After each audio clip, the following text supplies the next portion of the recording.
I'd like to call to order the Wyoming Valley West School District work session for Wednesday, September 4th, 2024 at 7:15 PM. Roll call, please. Mr. Wilson, Mr. Damascus, Here. Mr. Hardwick, Here. Mr. Keating, Present. Mr. McGinley, Present. Mr. Perfetto, Here. Mr. Kubuski, Here. Mrs. Cassatt, Here. Mr. Camus. Here.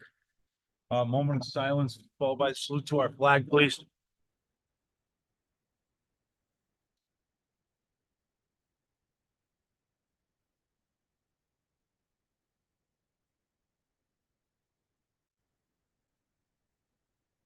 I pledge allegiance to the flag of the United States of America and to the republic for which it stands, one nation, under God, indivisible, with liberty and justice for all.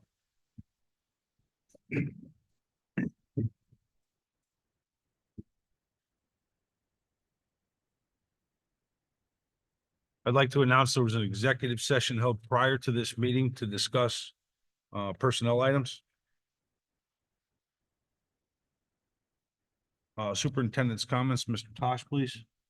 No real comments tonight, Mr. Camus, other than to say, and I'll have an update on next Wednesday night, but a good start in all of our buildings today. I want to thank all of the administrators in the central office, all the administrators in the buildings, the teachers, the faculty and staff. School district our size, getting up and running on the first day is always a challenge.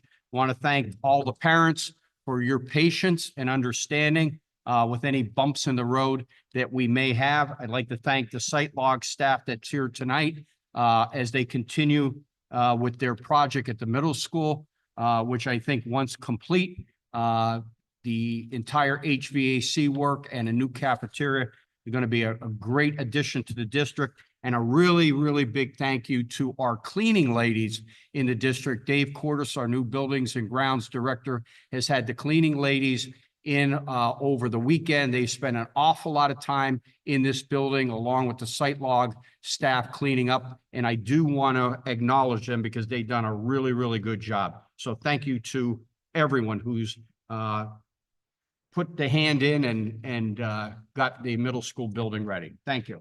Thanks, Mr. Tosh. Statements from interested citizens, Ms. Carosa, please.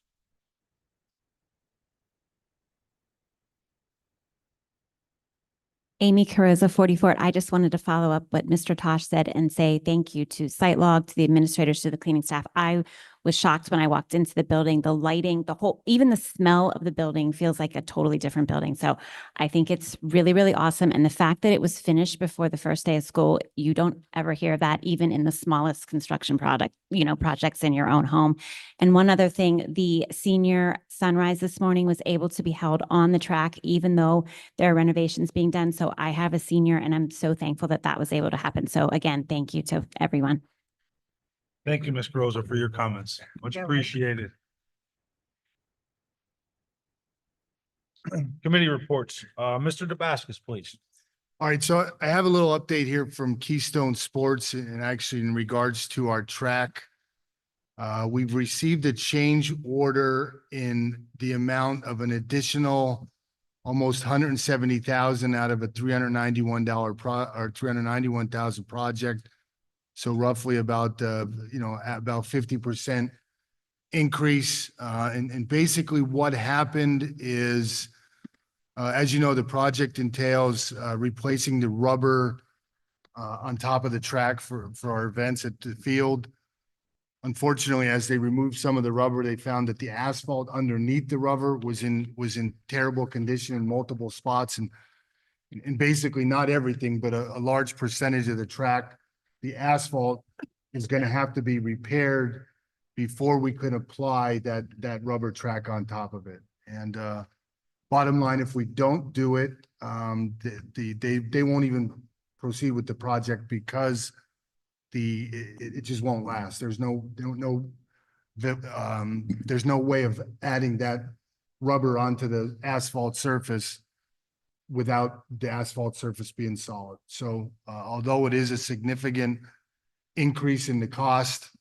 It is, if we want to track, we need to do it. And time is of the essence because of our winters and the more time we give asphalt to settle and set, will only kind of allow it to give it its life expectancy or to give it its best opportunity for life expectancy. So we really need to act quickly on approving that change order if everyone sees fit. So Does anybody have any comments on this?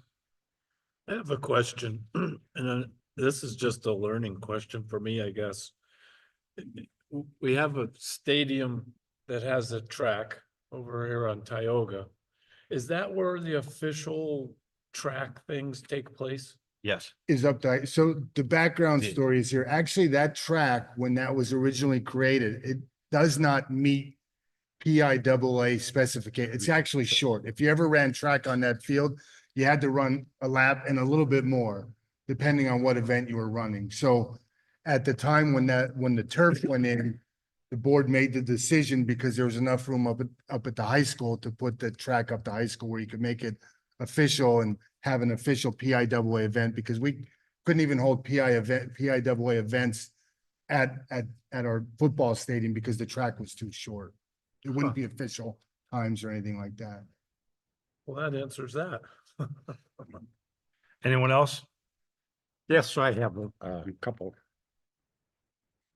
I don't know where the original code or bid came from.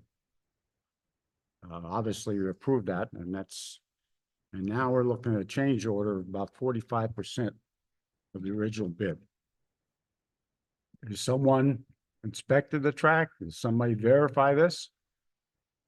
Well, like. I know and Mr. Tosh was, I'm If sorry, I go can ahead. just answer go that. So everybody did have the original proposals, I believe, maybe not, and I could forward them to you, but I talked to the individual, I think he's the owner of the company, and so in our original proposal, under exclusions, line item E, it does state in there, and this is in the proposal that they sent us, that the asphalt pavement that the new all-weather polyurethane system is to be applied on must conform to all American Sports Builders Association guidelines and National Federation of State High School Association requirements. Any corrective work necessary to conform to these guidelines and requirements will be considered extra work and not part of our lump sum or unit price proposal. So sort of a coverall, Tim, I guess, in there that is in there. And after talking to the individual, I forget who sent the original email. I'll have to look to see who that Did one was. of our people confirm that the track, Well- is that what you're asking? Yes, I am. The problem is you can't see it, unfortunately. The only way you could see it is when you pull up that rubber tracking. It's sort of like looking underneath the hood of a car. You could guess what's underneath there, but until you open the hood up, Right. But you they don't put it know. up already. I'll comment on this because I have a lot of experience with running into issues like this in Kingston with lots of the parks and playgrounds facilities in Kingston being built on or near old landfills or ash dumps or what have you. It's a subsurface issue. And unless you authorize them to take actual little core samples of tracking spaced out, you would never know until you tore that surface off. And we learned over the years that in certain areas of town, it was better to sample what was underneath to see what type of overall money we might be getting into. If not only will it not be to standard, as Brian said, but if you put a track on a surface that has significant subsurface issues, you're going to get reflective cracking and spalling through the new surface, and we would be doing a disservice to the district. Maybe in the future, we can look at seeing that we take these samples that aren't super expensive to do, but unfortunately, you have no way of knowing what's underneath these facilities unless you do something like that. And it would not behoove us to move forward with the project without addressing these subsurface issues, because we will just throw our money away. Well, I don't disagree with it, Mr. Keating. But I do believe there are ways that you could have certainly identified certain areas of the track It, that needed assistance. Tim, it's really difficult, and I mean, Well, it's just like, we have tennis courts, and I'll tell you, like, there are areas where you would, milling wouldn't be enough. You'd have to rip the whole entire foundation off because of, again, these subsurface issues that are there, and build an actual subsurface, and then build your binder and your wearing course and your rubber top on top of that. And I don't think anybody anticipated this, or sure and hell didn't do it intentionally, but when these things are uncovered, you know, during construction, after the tear off, that they have to be addressed. And unfortunately, it's $170,000 add-on, but if we don't do it, you know, We won't have a track. There's no reason not to do it. well. So- I know all the reasons. I just don't believe all the situations were looked at correctly. And I think to come now, right before the time frame, and make this request puts us in a terrible spot. And they know that. And if I am correct, Keystone will not be doing the asphalt work. Is that right?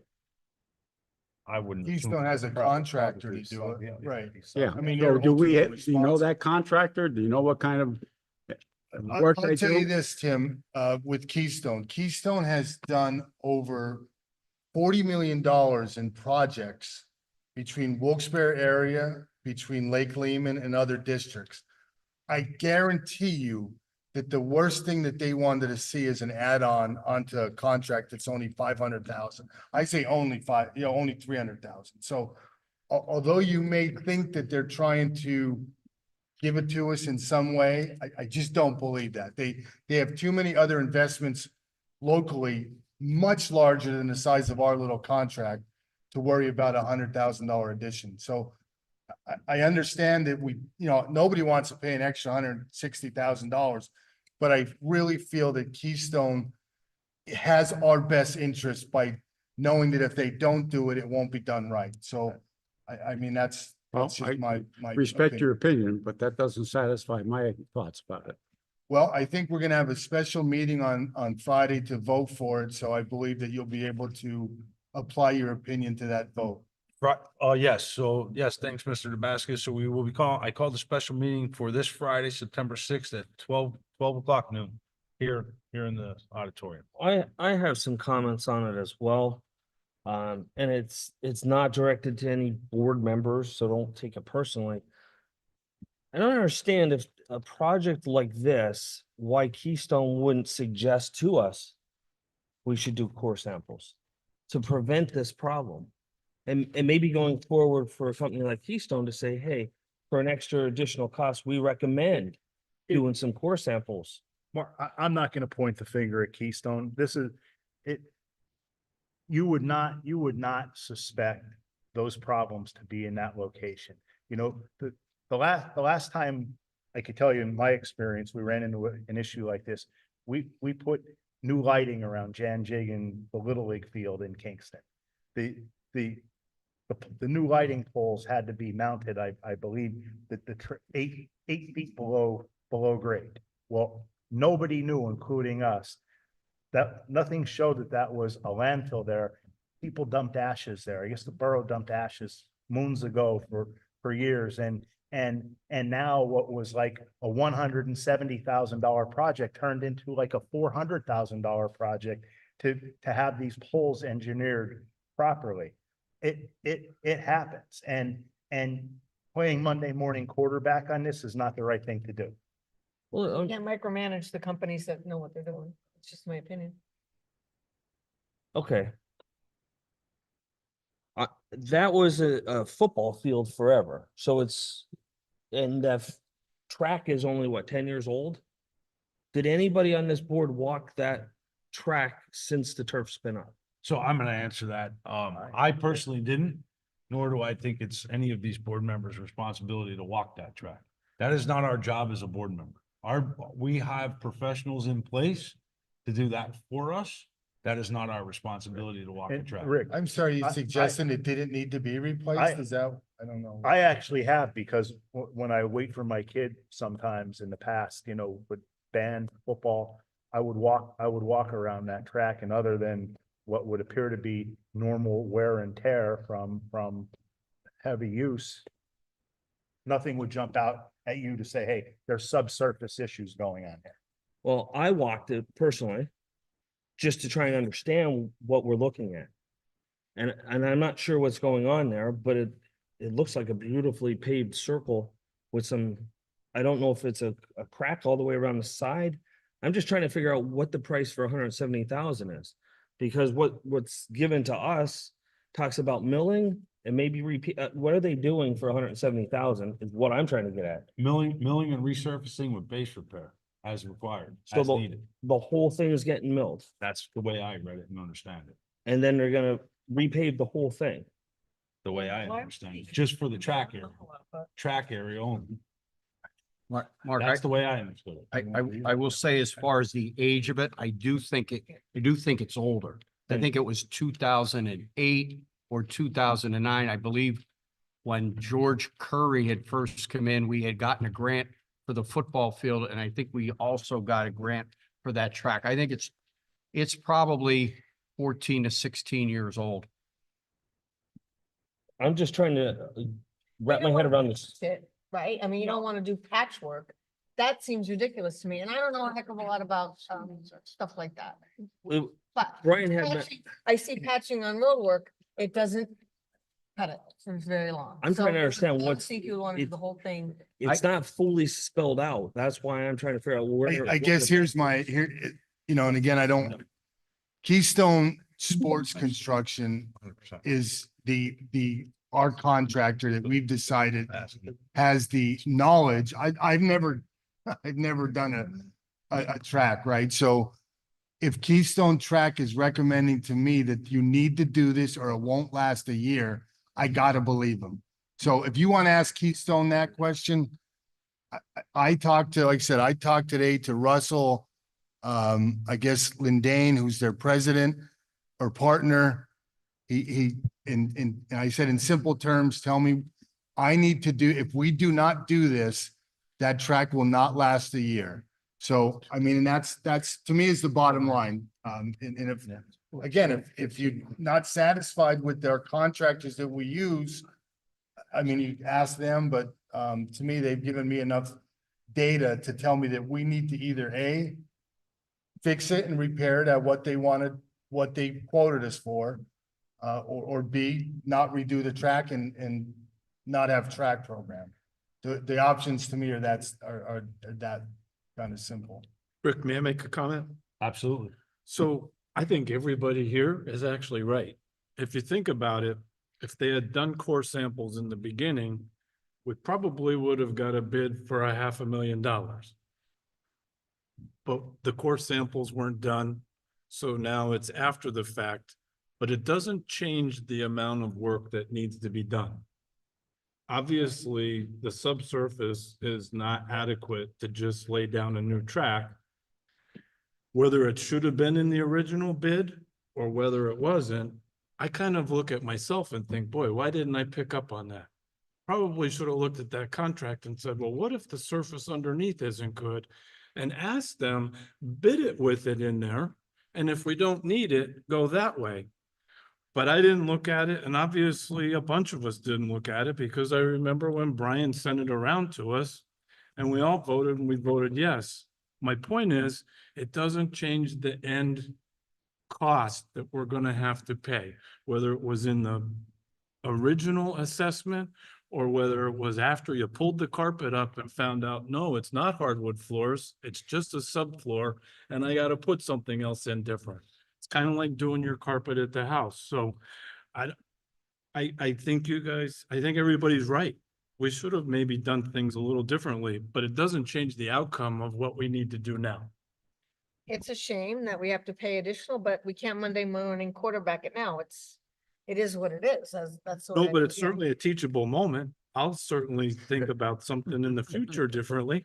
See, but even when you do core samples, you're going around taking from areas. They might not have It been bad doesn't, right, areas. it doesn't necessarily even mean that you're gonna hit the right area where they found the area. So again, And Brian, so that's it my is- point. Instead of core samples, we just say, okay, if the subsurface is no good, what will be the price, what will be the big price? And that's what we'd vote on. But if you guys pull up the top surface and it's good, it's less. Then we're all sitting here going, we covered all our bases. Obviously, we missed something a So little it's bit here. one half dozen another because it wouldn't matter in the long run. You're if they gonna did it pay, that you're way gonna as pay well. what you're gonna pay, because if it's needed, it's needed. It was needed a month ago, it's needed today. I'm not arguing that it has to be fixed. I'm just arguing, I'm trying to figure out why we're in this position, for one, but we got the information last night for the first time. So this is the first time that we're discussing this as a board as a problem. No. It's our first meeting. No, You gotta think about resurfacing. this. Yeah, resurfacing, Yeah, yes, but this we've been change order talking came about to the us track. last night. Like I said, I missed it. I should have asked more questions when it was first brought up. See, and I'm gonna be, I mean. Hold on, Mr. Kubuski has the floor. Go ahead. So now's the time to discuss something like this, and as. But Mark, I'm gonna tell you, it's not that, we can't be managing every project that comes through. That's why we have building and grounds directors. That's why we have, we get overviews. We go by the recommendations of our experts. Nobody on this board is a track expert. Maybe people have been involved with different projects, obviously, but we have a building and grounds that we need to look at this, and we might have missed something here, but nobody here's replaced the track before, so. Do we have the option of getting a second or third bid to resurface this? I think any bid we put out now is only gonna extend this project, make it more and more unlikely to get it done when we need to get it done before the weather. Brian, turns.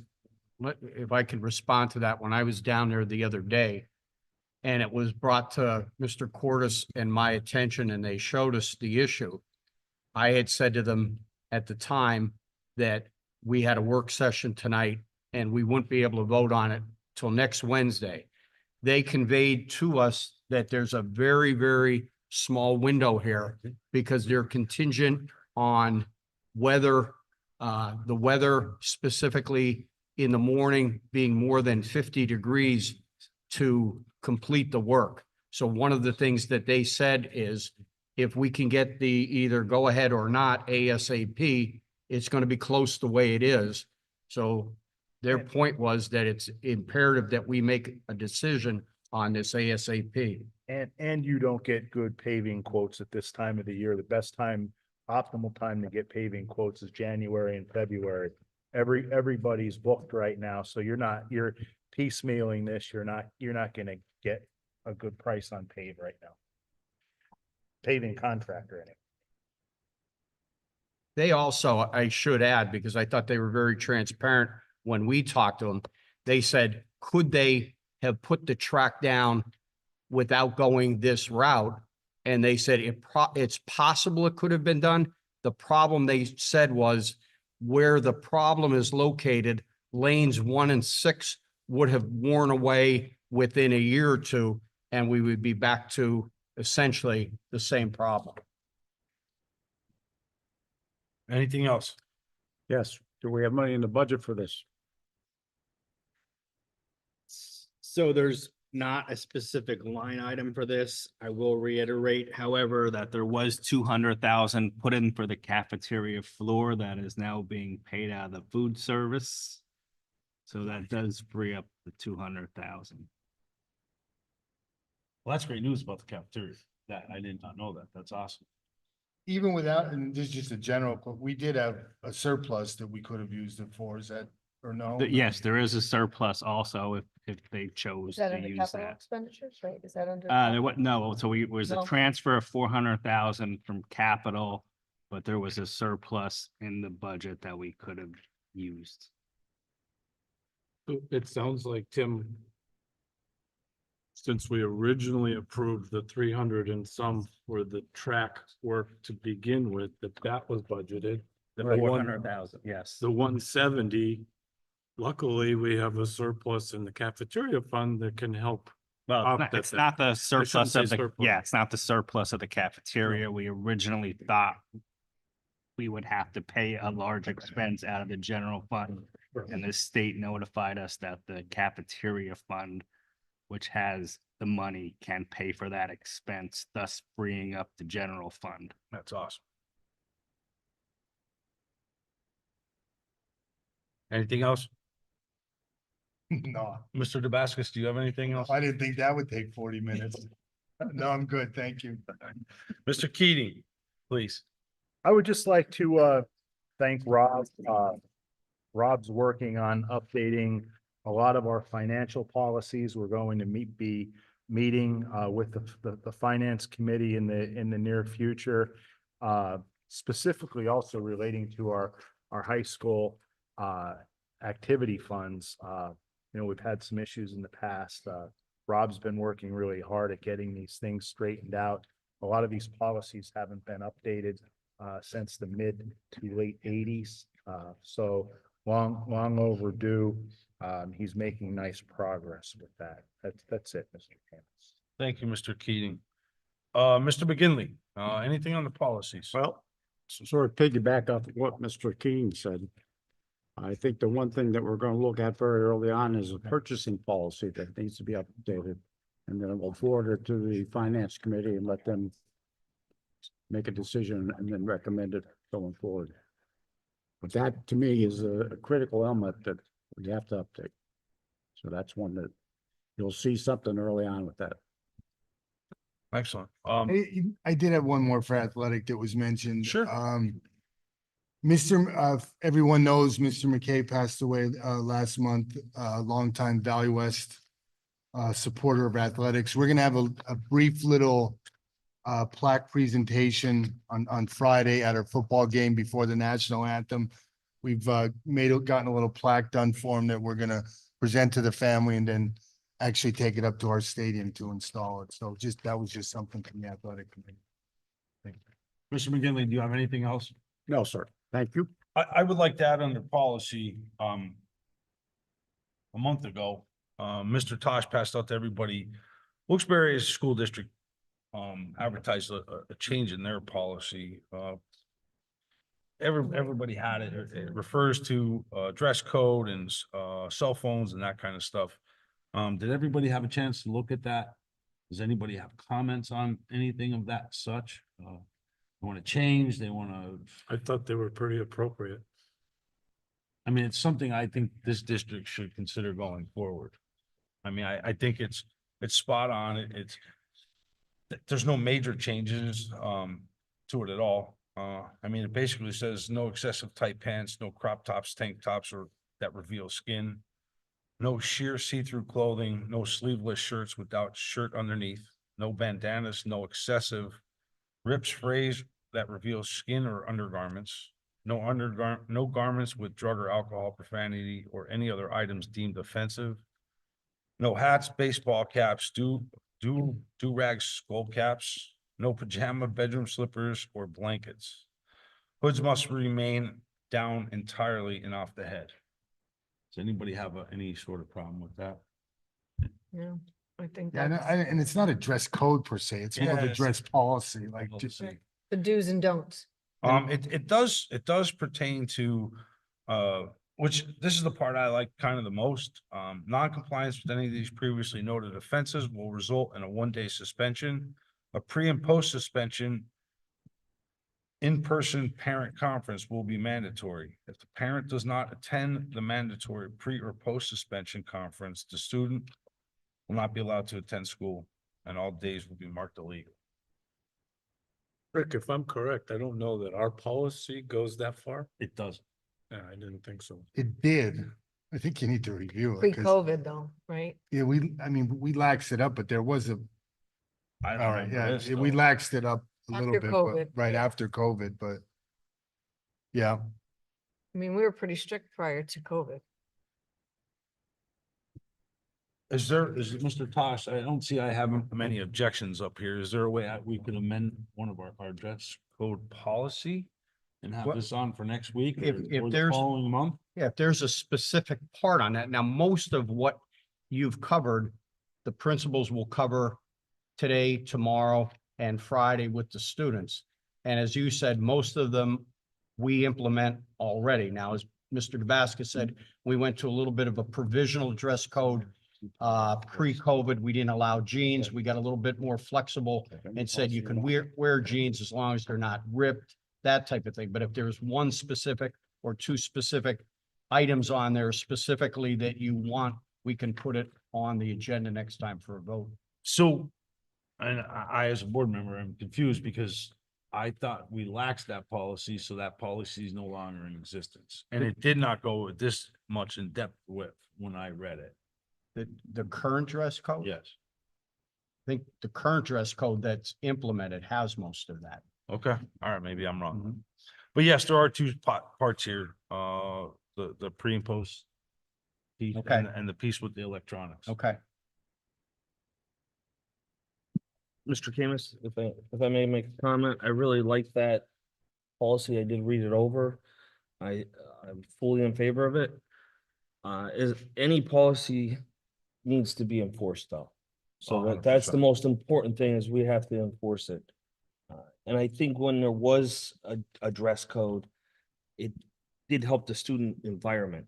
They seem to have more respect, more when they dressed more professional, so to speak. I couldn't agree more. And I agree totally with the enforcement. I mean, we can give them the tools, but you know, if it comes down to enforcement. I do like the part though, Mr. Kubuski, that makes the parents now be a little bit responsible for their children's actions. Yep. You know, if you miss a day of work or miss a couple hours worth of work to make a parent come here is gonna be hard. And what we're asking is nothing outlandish. It's very simple. Mr. Tosh, maybe for next week, if you could have a copy of the current Yep. dress code, so we Mhm. could compare it side by side. Yep. All right. Thank you. Mr. Hardwick. I'm gonna hold on my reports till next week, sir.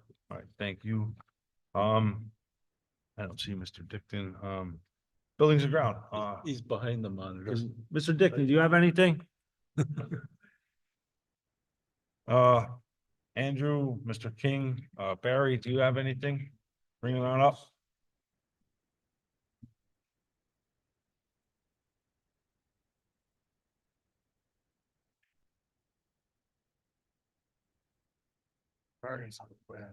I had the adapter.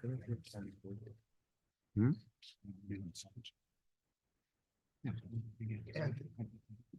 Which I could.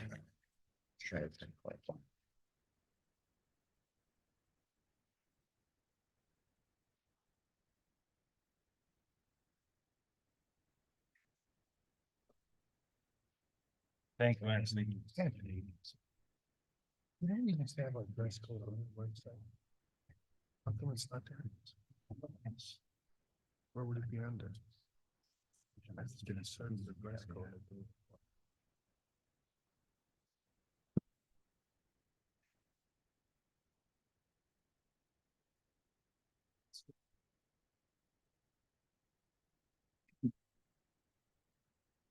But it's under there.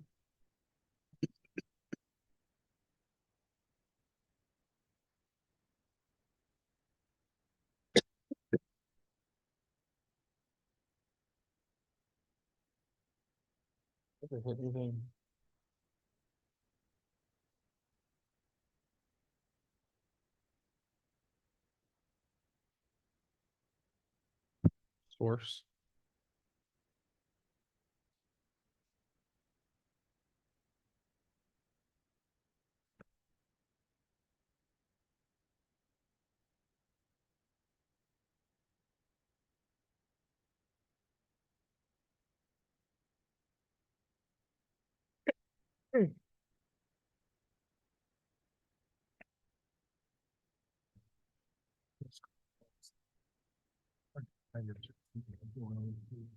We never changed it then? So we just kind of said, Yeah, I mean, this is, I mean, if you look at what's now permitted, it's a lot of this.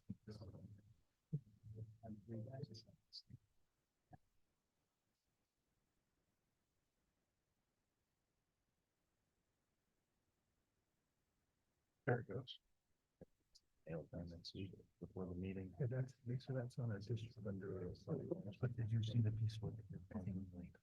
Yeah, I think we need to update it now. You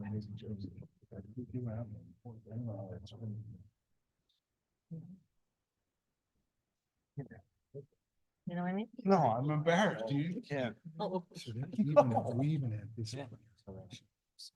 List them. Okay. Thank you, Brian.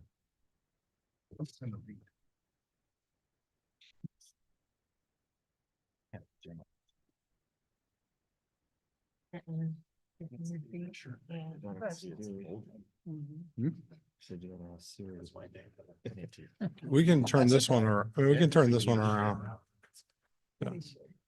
No, that's not.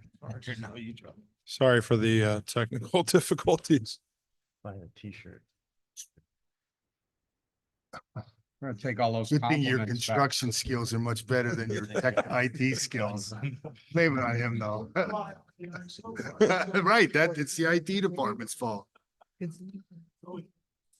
you get? Sorry, I didn't, Anthony, I didn't. Watch that don't go over the edge. I threw him right under the bus. Sorry, Anthony. Good. You can see. Look at it. Yeah, now that you say it, yeah, I did not notice that at first. Okay. All right, sorry about that. So tonight, we just have a brief update about kind of where we are with the project. I would be remiss if I didn't give the opportunity to thank the Wyoming Valley West Administration. I thought about naming individuals, but there are certainly people that I will, leave off. I know that Mr. Cordes' staff the last couple of weeks had been, under the gun from us and the work that took place this summer. So, certainly want to thank those individuals for their hard work. So, as far as Third Avenue is concerned, we'll start there. On the left-hand side, you can see a picture. This is actually from a few weeks ago. The pipe railings you'll see in another photo have actually been painted, and all work there is completed. On the right-hand side, you'll see the boiler was inspected and passed inspection that happened on August 29th, so last week. So the boiler installation is completed. The inspection took place on the 29th. The roof installation is completed, and the roof inspection is scheduled. Had a conversation with Dunmore Roofing today. They've reached out to Carlisle, which is the material manufacturer, and that inspection is scheduled. We don't yet have a date on that, but it is in the queue to be reviewed, and then that warranty information will be passed along to the district. So that's kind of it for Third Ave. So the only thing I'll add on Andrew is that we did have all the soffits painted around the building, and plus the hand railings and the entryways going down to the basement and on both sides of the building. So that was a value added item that we just included to make the building have more presence. And it's noticeable. Yeah, so. Thank you. Yeah, that was just a little add-on for districts. And then obviously last time we were here, we discussed the water infiltration project. And so that work is, being scheduled obviously around school. And that work is undergoing currently. Could I add for Third Ave there? If you don't Sure. mind? So in conjunction with that, Mr. Kubuski wanted us to look at those pipes a little bit more. As everybody may or may not know, my best friend is the Director of Public Works for Kingston. I reached out to him. He works very closely with WVSA. They came out, they looked at the lines. We actually identified who owns what line. Kingston assumed that they owned all those lines, but when WVSA came out, we started looking into things, it turns out that those two inlets are our lines. So now we have ownership of those. Those lines are all clean. Those lines are complete operational. Everything looks good. Everything's great there. The pipe that comes off the swale by the railroad tracks, just so everybody's aware, is a 19-inch CMP pipe. It's an odd size pipe. I couldn't believe it, but it is a 19-inch pipe. I measured it 3 times. A friend of mine, not a friend, but an associate because of my line of work, I reached out to, I asked them for an estimate because it's a free estimate. They do video scoping.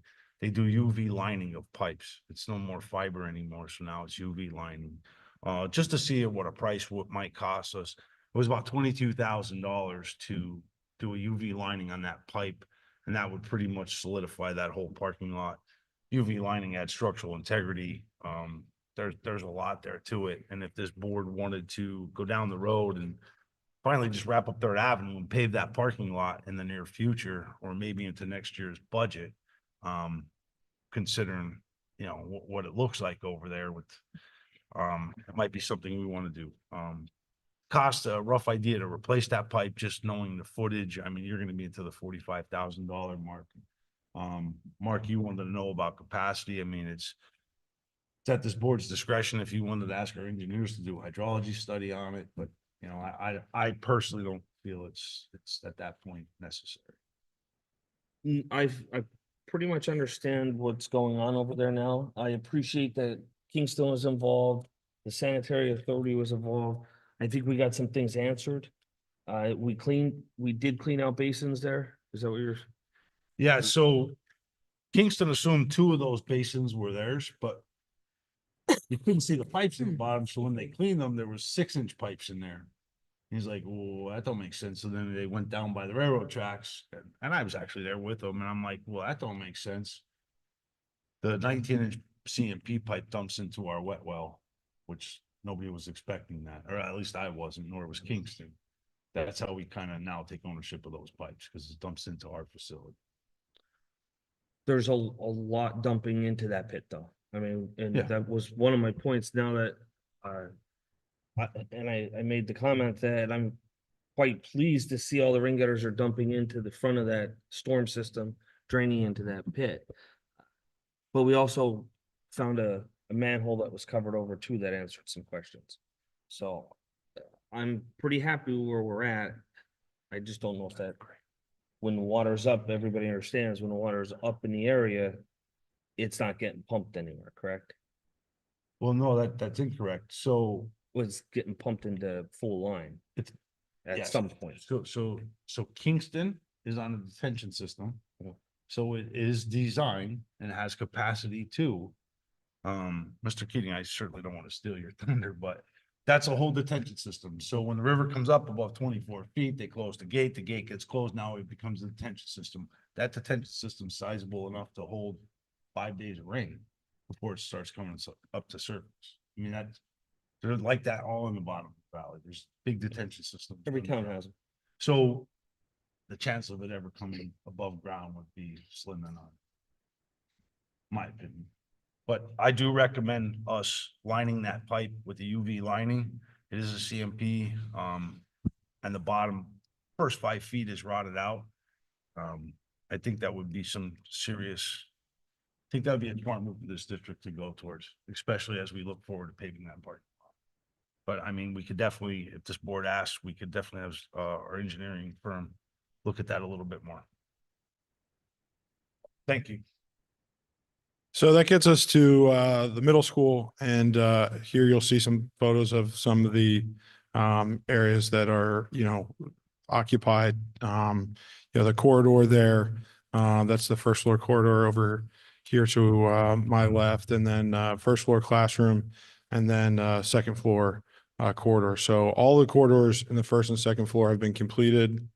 I'll show a little bit more photos before I get into some of the details. So this was some pictures of the cafeteria beforehand. And then these are some of the finished product that we have there. And you'll see, obviously, on the right-hand side, that's not a completed, that's not a photo of a completed stairwell, but just kind of the work in progress. So as far as the work that's been completed to date, the ceiling and lighting in all the first floor and second floors is complete. The VRF cassettes are assembled and hung on the first and second floor, and first and second floor ductwork is complete. As far as work that is to be completed, there are 9 classrooms or 9 spaces in the basement that have not been turned over. We will start turning those over as they are completed, but the work that needs to take place in those spaces before they can be turned over are the ceiling and lighting, VRF cassettes, and any duct work. Additionally, as you all maybe, or as you all are aware, the flooring in the wrestling room was damaged during construction. That material that is being replaced is on site. And we're trying to schedule around construction to get that flooring replaced. And you'll see there, we expect that to be completed by 9/20. So right now, the wrestling room is being used as a semi-storage as well. We're gonna be moving our materials and gang boxes into that area as we finish the other areas and turn them over. So that will probably be one of the last rooms in the basement to be turned over. I believe that's gonna be 9/20 approximately. Okay, turn the wrestling room over. The basement corridors, you have that on? Yeah, no, it's on here, 9/16. Okay, well, no. Oh, the basement corridor. So 9/16. yeah, and so the one thing, there are, there are classrooms down the basement wing that are being occupied.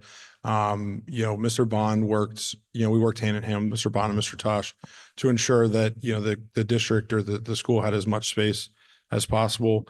Like I mentioned, throughout the next, 2 days this week and the balance of the remaining week, we're going to be turning some of those spaces over, as they become, safe and operable for students. So as far as remaining work, outside of what we previously discussed, the basement corridors are going to lag. We expect to get those completed by, October 4th. Part of the issue there is trying to schedule it around, second shift and weekends, because of, the grid that's being hung, and the lighting that's going in there. Just as a safety precaution, we're trying to do as much in sections as we can. And so that's why that's starting to lag a little bit. And obviously our current priority, is those classroom spaces, in the basement. Structural steel is expected to start next week, and then classroom finishes, the classroom finishes are being scheduled, for second shift and weekends. Obviously, that's work that, we have to be mindful of the disturbance to the educational spaces. So it's being scheduled accordingly. As far as the cafeteria is concerned, the final painting, that will be, pretty much taking place, last. The Acrovan column covering, so on all of the columns that are painted maroon, there will be gold, Acrovan that is 4 feet high going around all of those columns, for protection. That is scheduled to ship on the 19th. And then again, that will be something that's completed second shift. And then the baseboard, that will lag after the painting in Acrovan has been completed. We expect to be able to, have the cafeteria complete, entirely by the week of 9/30. Obviously today, 1,200 lunches were served, and, we were able to, get all the students and staff and everyone in there, which was certainly no small feat. So on the Acrovan, as we discussed before, all the outside corners have corner guards. The Acrovan will be on the outside exterior walls. It's already on the kitchen side. In heated areas, we have fireproof FRP on the walls on the kitchen side. The gold will be on the 3 other walls around the room, plus the columns. And then any outside corner will have a corner guard. Yeah, and the one thing that I don't have on here, and I apologize, is the doors. They've been ordered. We're still waiting on a delivery date for those, but those will be, that assembly of those doors shouldn't be complicated, Yeah, to you'll fit take in. note down there that, all the cleanable ceiling tile underneath the kitchen area, under the serving areas, and then the other areas where the students sit is the. That's awesome. That's really great. So I'm going to pause there. I would just say, certainly I'd invite everyone to go, take a look at it. I mean, we'll be happy to share this with everyone. It has photos of the current conditions, but really, everything's, starting to really come together, now that we are back in school. So I'll pause here for any questions. I know, we have some more information about the bathrooms to share, but, wanted to pause here if there's any questions. So I know I'm not supposed to go first, but I think I'm gonna break a little bit of etiquette and I'm gonna go at it. Do we have a contingency plan in place? So if we have a cool October morning that we could heat some of these rooms if needed? We're working on that. Okay, Okay, yeah. that's all I needed to know. Yeah, Just, yeah, we're working on that. we're thinking about it, we're spinning our Yeah. wheels thinking. Again, we guaranteed the heat by October 15th for EDA, the Department of Education. But yeah, we'll work on the other contingencies. Just so we have something in the back of our heads that we could Yep. spin it up quick if we had that cool morning where, Yep. you know, we had something. And Yeah, that's it was really, 47 degrees up here, so, you know how. you never know. It's been a weird couple of weeks. Does anybody else have any questions? I do. Do we have a date to set the rooftop units yet? Date to set the rooftop units. As I said, our steel guy is coming tomorrow. Once we set the steel and get the reinforcement in, the rooftops will continually come. As we stated before, it's going to be on weekends, evenings that we're going to set that steel or the equipment. We have roof rails going up for the heat pumps. They'll be set before the larger equipment. Okay, which will probably be starting in a week and a half for the heat pumps. Okay. Are we still on a 2 to 3 week time frame to set all those units? 2, 3 week, yes, Yeah. yes. And you're gonna circle back on the bathrooms, is that correct? Yeah, we have more. I just wanted to not overload everyone. Okay, I'll wait on that question, but can I go back to Third Ave in the Sure. basement? Did you just figure out how thick that concrete is? Thick. We are looking at avenues of where to put the sump pumps based on the thickness of the slab. We haven't finally finalized that, yes. Thank you. Anyone else? Gentlemen, you have it again. Okay. So I'm going to turn over to Barry as far as the bathrooms are So concerned. we've had a lot of, well, not a lot, but we've had some discussion on the middle school group toilet areas, and there's 2 each per floor. So there was originally in the contract, there were 6 group toilets, 3 female, 3 male. Under the original scope, we were to remove the existing floor mounted toilet fixtures, remove the plaster ceilings, remove the marble partitions and chases, install the new chase wall, and place Acroban on the chase wall from floor to ceiling. Reinstall the fixtures in the same location and install new toilet partitions and then the acoustical ceiling and lighting. So that was under the original proposal. So I think last month we discussed that. Mike. Sorry. Oh, I'm sorry. There we go. So last month, I think it came in front of the board that we may want to go a little step farther and then renovate the 4 bathrooms, 2 on the upper floor, 2 on the first floor in totality in order to make them fully ADA compliant. Okay. The bathrooms on the basement level require a little bit more because you have the step up. Okay, that there's about a foot step to go into those bathrooms. Those might be held off for another time, you know. Fair enough. Okay, so Andrew, do you want to? What we're proposing, you know, and what we're looking at is the same scope that you would have before, but then we would add vanities, as you see there, you know, that will be wall hung instead of the wood casework vanities that are presently installed. We would also put a resinous floor, which is the lower right-hand picture there of the flake system, would go over the existing ceramic tile. Okay. Then everything would be in place for that. So what we were adding, and we are picking up the rough ends for the wall mounted toilet fixtures. I think the agreement with the district would buy the fixtures to replace the old ones. Okay. So as a value added, we were going to do the vanity work at our cost, all the rough ends at our cost. The only issue that I have really is it was never called to do anything with the urinals. Okay. So that's what may come back to the district to see. If you don't want to do that later, we can just leave that for future and do everything else. So I do have a question. So I get a little disoriented inside this building, but I believe second floor would be the southwest corner, still has continuous flow urinals. Is that a true statement?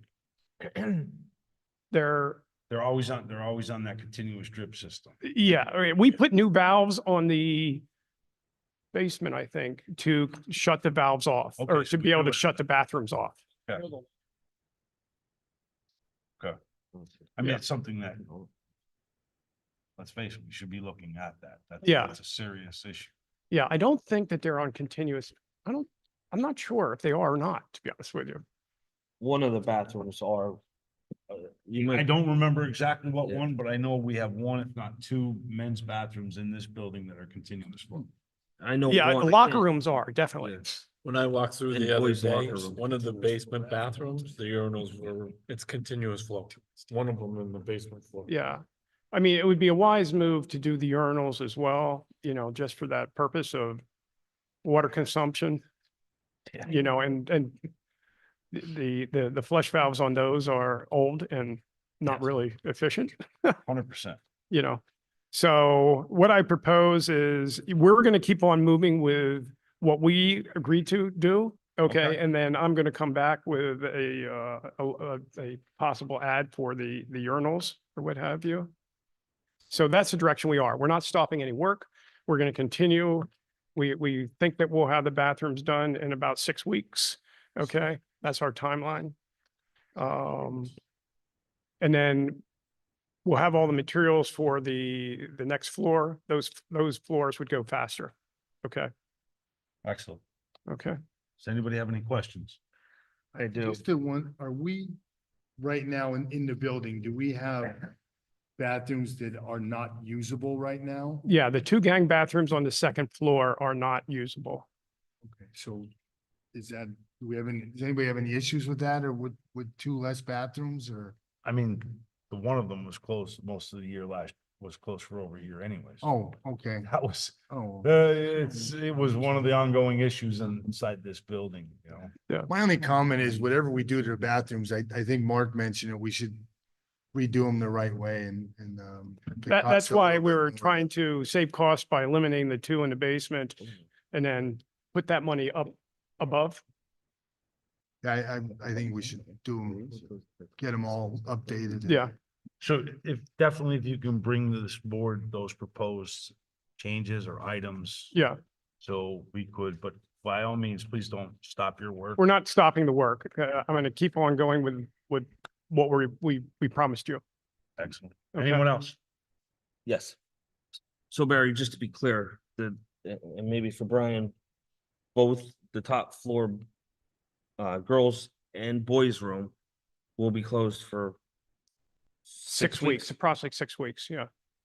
Just so there's no bathrooms for boys or girls on that floor. In this paperwork, there's still not a price of what those bathrooms will cost.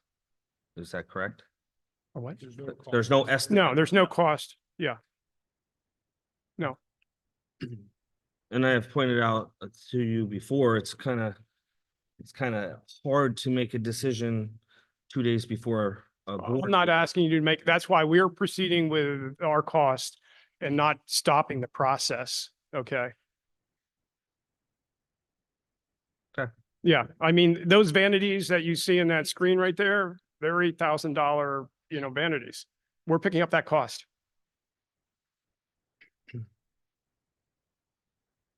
Thank you. Okay. Thank They look like. I the mean, ones- that's- They look yeah. like the ones that. I said it earlier. Beautiful. I'm promising you that and we're giving it to you. They're beautiful. I've seen them before. Yeah. I mean, they're no splash. They're, you have your soap and your fixture, water fixture and All right, anything else? I would just like to, if, I would maybe speak for everybody. When we came in here last, in August for our board meeting, I did not think there'd be any way possible that you'd be as far as you are and I know this weekend being around Dave Cortez, that Dave was here every weekend, and I know you guys were here Yeah. in your crews every day over the holiday weekend, and I mean, thank you. You guys did a Yeah, great job. It- Lot of it- work. It took a army, it took a lot of good subcontractors that made the commitment. And it took a good administration and David Cordes' staff to work with us, you know. So we never try to fail to get the kids in a warm, safe, dry environment. So that's what we aimed at. And there are hiccups in there, and there's things that still need to be done, but our There's goal is to always get the kids hiccups. here. Yep. Okay. Thank you. Anyone else? I would like to comment and ditto Mr. Tosh. I'm gonna start with Mr. Cordes and our cleaners. Amazing job. I mean, the guys and gals did a great job cleaning this building. I mean, it's remarkable from where it was to where we are. I would like to thank our administration, Mr. Bond for dealing with this and our staff for not being able to get into their rooms. Most importantly, I'd like to thank your company to be a company of their word.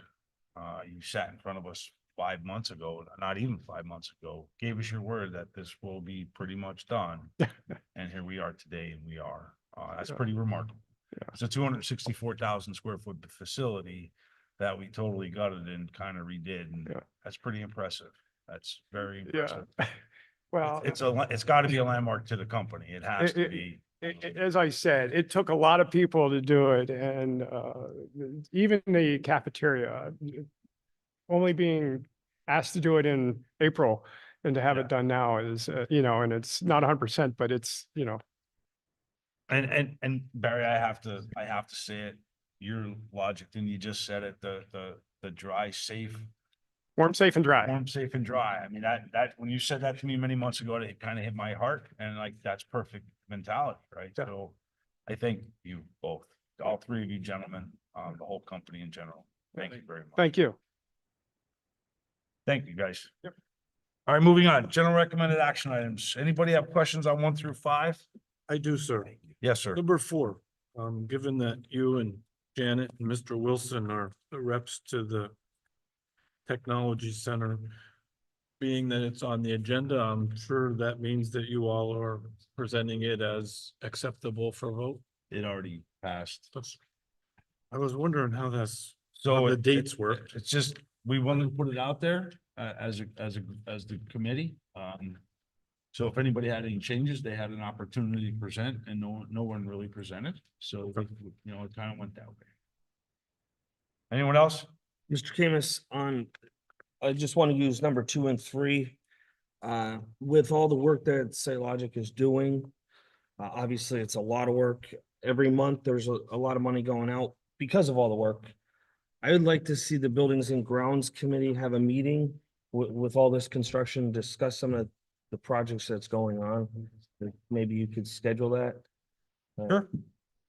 Yeah, so we could talk about some more of this stuff that's going on. I'll send a group text out Friday. Thank you. I'll try to nail a date down. Mr. Camus, Yes. the technology agreement with Technology Center, I should say, July 1? Yes. I believe that is accurate. Okay. So It expired. That's why we put it forward. when did we put it forward? We, Miss Bullock sent that in our emails. I'm sorry. Was it approved at the board level, or is it just an email? 2 months ago? The old ones.